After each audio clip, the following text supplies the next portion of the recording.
Taste the Daily. Pudukkottai மாவட்டம் அரிமளம் அடுத்த வம்பரம்பட்டியில் உள்ள குட்டியாண்டவர் கோயில் புறவியெடுப்பு திருவிழாவை முன்னிட்டு மாட்டுவண்டி எல்கை பந்தயம் சிறப்பாக நடைபெற்றது.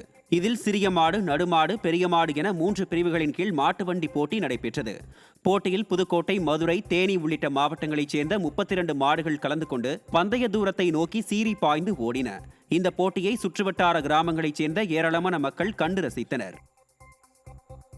திருவண்ணாமலை மாவட்டம் செய்யாறு அருகே குண்டும் குழியுமான சாலையால் வாகன ஓட்டிகள் மற்றும் பொதுமக்கள் அவதியடைந்துள்ளனர். மாங்கல் கூற்றோடு அடுத்த காஞ்சிபுரம் வந்தவாசி சாலையை பொதுமக்கள் ஏராளமானோர் பயன்படுத்தி வருகின்றனர். இந்நிலையில் அப்பகுதியில் உள்ள சாலைகள் பழுதடைந்துள்ளதால் இரவு நேரங்களில் வாகன ஓட்டிகள் விபத்தில் சிக்கி வருகின்றனர்.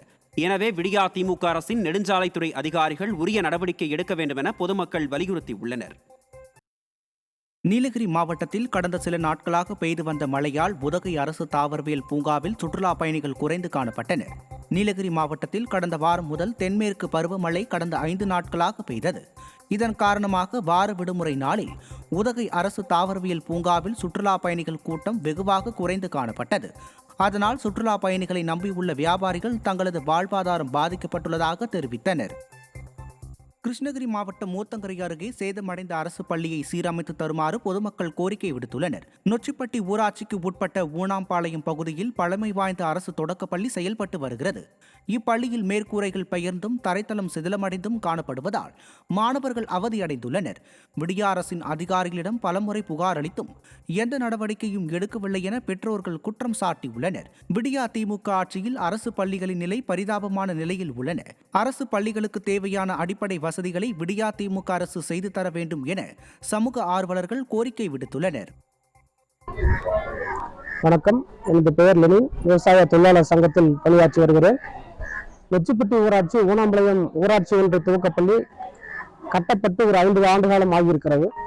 அதற்கு பிறகு அண்ணா மறுமலர்ச்சி திட்டத்தில் 2009-2010 மறுசீரமைப்பு செய்தும் இன்றைக்கு கட்டிடம் முழுமையாக சிதிலமடைந்து காணப்படுகிறது.